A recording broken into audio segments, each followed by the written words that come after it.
So we begin the program today with the undergraduate address, and it's my distinctive pleasure to introduce our undergraduate speaker today, Kitoya Marche Burrell, who is a graduating honors student.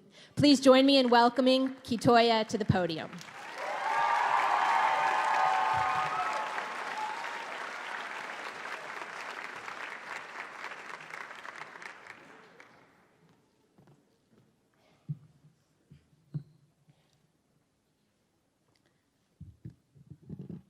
Good morning, everyone, and good morning, graduating class of 2018. It is wonderful to look out at all of your smiling faces. People from many backgrounds, first-generation college students, student parents, transfers, introverts, extroverts, fellow meme lovers. People from all over the world together in this room because of their love of sociology. Now, I would give a beautiful Webster's definition of sociology, but let's be real. No one really knows the definition.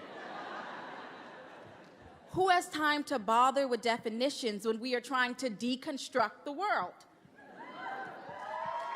Some of you are trying to deconstruct me right now, wondering, why is she wearing her hair like that? Why is she speaking in that tone? Is this Foucault's panopticon? We are the inquisitive breed of golden bears. I'm sure your family and friends here can attest that every holiday, you go home trying to tear down societal norms, occasionally causing an argument or two. That is exactly what happens to me when I go home to India. I start yelling at my friends and family about the clothes they wear, the food they eat, the problematic TV shows they watch. We can't help it. Berkeley has instilled in us a sociological lens so strong that sometimes we can't even see straight. There was a point in my time here when everything I learned in sociology caused me to have a meltdown. I went around thinking that it was over for us.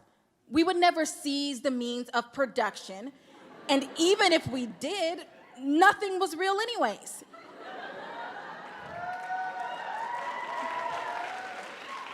I started to question every aspect of myself.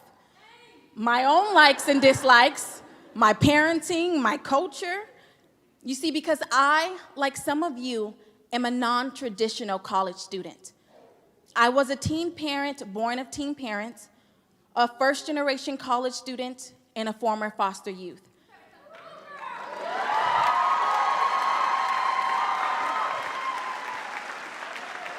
I come from a long lineage of drugs, violence, poverty, incarceration, and abuse.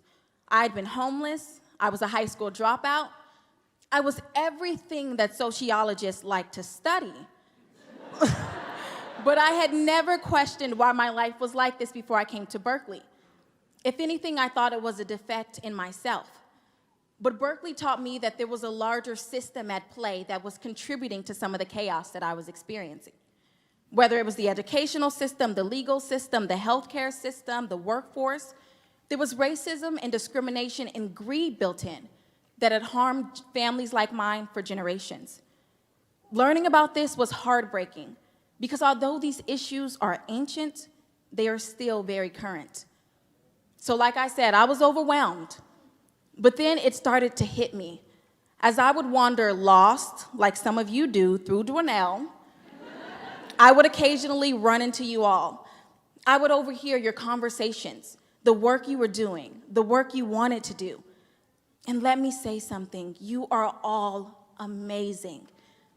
Everywhere I went, whether it was Top Dog or Memorial Glade, there was a sociology student questioning something and fighting for what they believed in.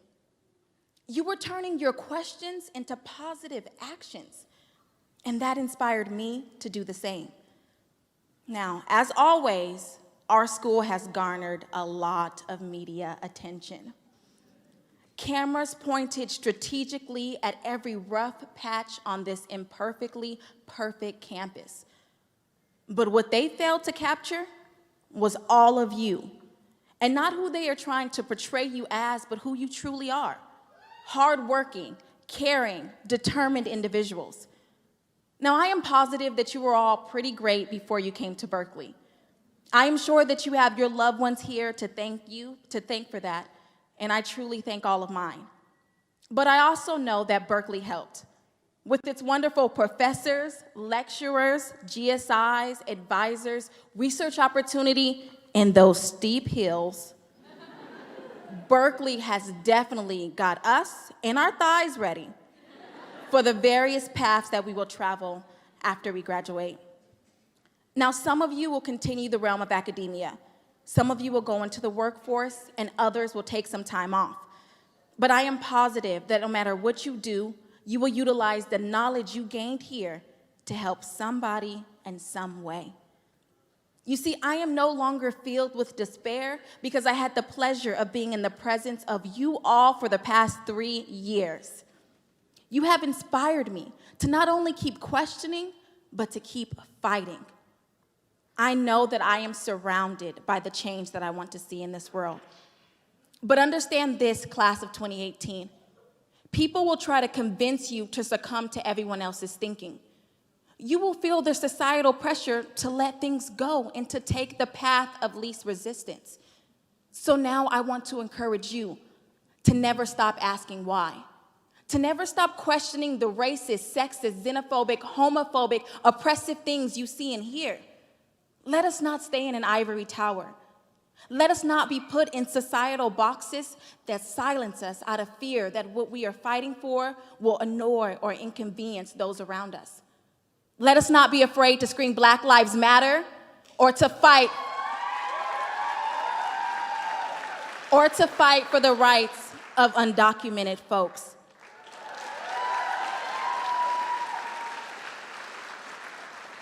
Don't lose the passion that I saw in all of you here when you go out into the world. Continue to deconstruct everything that is harming our world until you tear down the walls of injustice brick by brick. Because that's what golden bears do. They change the world. And sociologists, we do it best. Fiat Lux, everyone, and go Bears!